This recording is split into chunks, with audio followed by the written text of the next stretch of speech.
With oil prices steadily recovering, how will energy markets shape up in the upcoming years? I'm Peter Wilson, and with us here today to talk about that is Ira Green, Managing Director of Simmons & Company, Energy Specialist of Piper Jaffray. Ira joined Simmons in 2002 and has over 25 years of energy investment banking experience. He's currently the head of energy capital markets and focuses on debt and equity financing.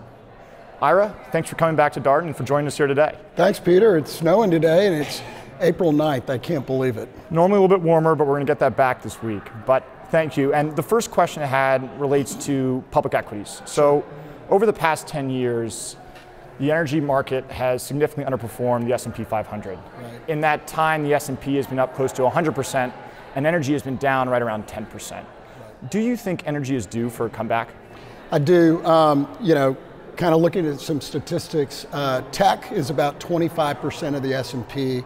Energy's less than 6% at this point.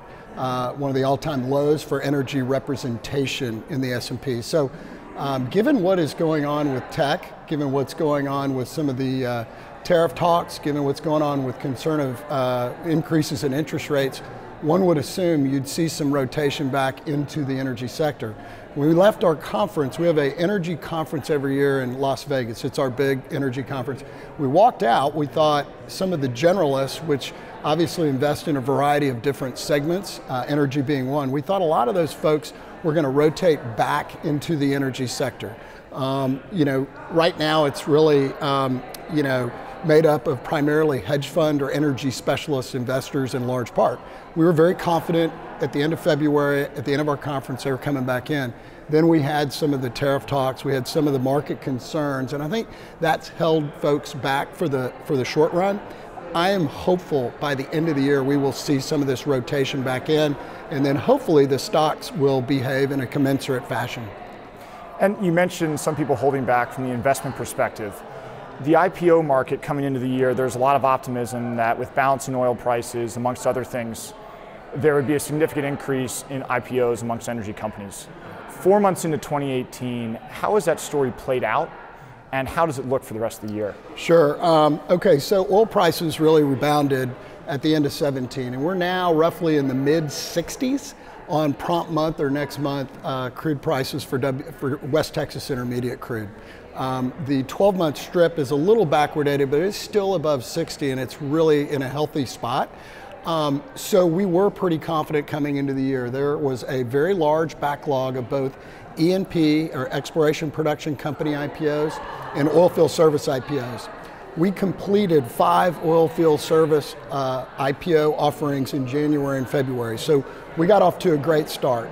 The issue was, in order to attract investors' attention, once again, this theme you brought up in the first question, we had to put a pretty large discount, IPO discount on those issuances to get investors to come in. I'm talking 35-ish to 40% discounts, very big and unprecedented. Yeah. What we see now is sort of a hold period, if you will, given everything going on, and you've got probably 11 oilfield service IPOs that are kind of waiting and seeing if that sector rotation comes back in and those discounts can come down before they go on the road. And then likewise on the E&P side, you've probably got 14 or 15 that are waiting or looking to go public. Yeah. So does that happen here at the end of the second quarter? I see 1 or 2 maybe. I see a lot of this stuff pushed into the third quarter till we see a better environment. And the final part of my answer on that question is some of these companies will probably get sold in a dual track M&A process versus going the IPO route.